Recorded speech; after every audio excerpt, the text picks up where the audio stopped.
Book 6, The Argument. Raphael continues to relate how Michael and Gabriel were sent forth to battle against Satan and his angels.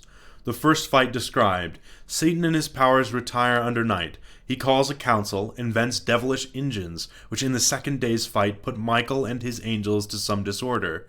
But they at length, pulling up mountains, overwhelmed both the force and machines of Satan. Yet the tumult not so ending, God on the third day sends Messiah his Son, for whom he had reserved the glory of that victory. He in the power of his Father coming to the place and causing all his legions to stand still on either side, with chariot and thunder driving into the midst of his enemies, pursues them unable to resist towards the wall of heaven, which opening they leap down with horror and confusion into the place of punishment prepared for them in the deep. Messiah returns with triumph to his Father. All night the dreadless angel unpursued through heaven's wide champaign held his way till morn, waked by the circling hours with rosy hand, unbarred the gates of light. There is a cave within the mount of God, fast by his throne, where light and darkness in perpetual round lodge and dislodge by turns, which makes through heaven grateful vicissitude like day and night. Light issues forth, and at the other door obsequious darkness enters, till her hour to veil the heaven, though darkness there might well seem twilight here. And now went forth the morn, such as in highest heaven, arrayed in gold imperial from before her vanished night, shot through with orient beams, when all the plain, covered with thick embattled squadrons bright, chariots and flaming arms, and fiery steeds, reflecting blaze on blaze, first met his view. War he perceived, war in procinct, and found already known what he for news had thought to have reported. Gladly then he mixed among those friendly powers, who him received with joy and acclamations loud, that one that of so many myriads fallen, yet one return not lost. On to the sacred hill they led him high applauded, and present before the seat supreme, from whence a voice, from midst a golden cloud, thus mild was heard. Servant of God, well done.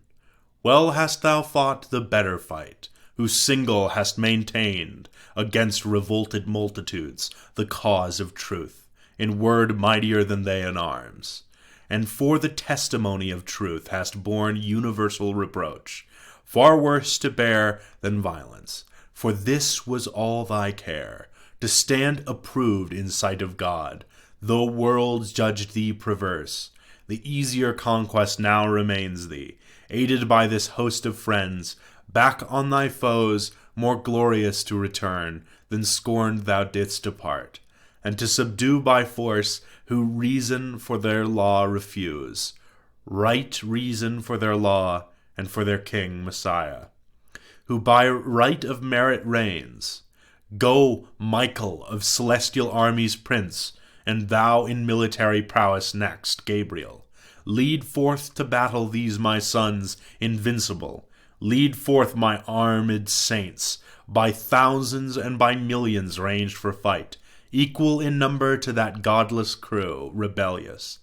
Them with fire and hostile arms, fearless assault. And to the brow of heaven, pursuing drive them out from God and bliss, into their place of punishment, the gulf of Tartarus, which ready opens wide his fiery chaos to receive their fall. So spake the sovereign voice, and clouds began to darken all the hill, and smoke to roll in dusky wreaths, reluctant flames, the sign of wrath awaked. Nor with less dread the loud ethereal trumpet from on high 'gan blow, at which command the powers militant that stood for heaven in mighty quadrate joined, of union irresistible, moved on in silence their bright legions, to the sound of instrumental harmony that breathed heroic ardor to adventurous deeds. Under their godlike leaders in the cause of God and his Messiah, on they move indissolubly firm, nor obvious hill, nor straightening vale, nor wood nor stream divides their perfect ranks. For high above the ground their march was, and the passive air upbore their nimble tread, as when the total kind of birds in orderly array on wing came summoned over Eden to receive their names of thee. So over many a tract of heaven they marched, and many a province wide, tenfold the length of this terrain. At last, far in the horizon to the north appeared from skirt to skirt a fiery region stretched in battailous aspect, and nearer view bristled with upright beams innumerable, of rigid spears and helmets thronged, and shields various, with boastful argument portrayed, the banded powers of Satan hastening on with furious expedition, for they weened that self-same day, by fight or by surprise, to win the mount of God, and on his throne to set the envier of his state, the proud aspirer. But their thoughts proved fond and vain in the midway. Though strange to us it seemed at first that angel should with angel war, and in fierce hosting meet, who want to meet so oft in festivals of joy and love, unanimous, as sons of one great sire, hymning the eternal Father. But the shout of battle now began, and rushing sound of onset ended soon each milder thought. High in the midst, exalted as a god, the apostate in his sun-bright chariot sat, idol of majesty divine, enclosed with flaming cherubim and golden shields. Then lighted from his gorgeous throne, for now, twixt host and host but narrow space was left, a dreadful interval, and front to front presented stood in terrible array of hideous length, before the cloudy van, on the rough edge of battle ere it joined. Satan with vast and haughty strides advanced, came towering, armed in adamant and gold. Abdiel, that sight endured not, where he stood among the mightiest, bent on highest deeds, and thus his own undaunted heart explores. O heaven, that such resemblance of the highest should yet remain, where faith and realty remain not. Wherefore should not strength and might there fail where virtue fails, or weakest prove where boldest, though to sight unconquerable? His puissance, trusting in the Almighty's aid, I mean to try, whose reason I have tried, unsound and false. Nor is it aught but just that he who in debate of truth hath won should win in arms, in both disputes alike victor. Though brutish that contest and foul, when reason hath to deal with force, yet so most reason is, that reason overcome. So pondering, and from his armed peers forth stepping opposite, halfway he met his daring foe.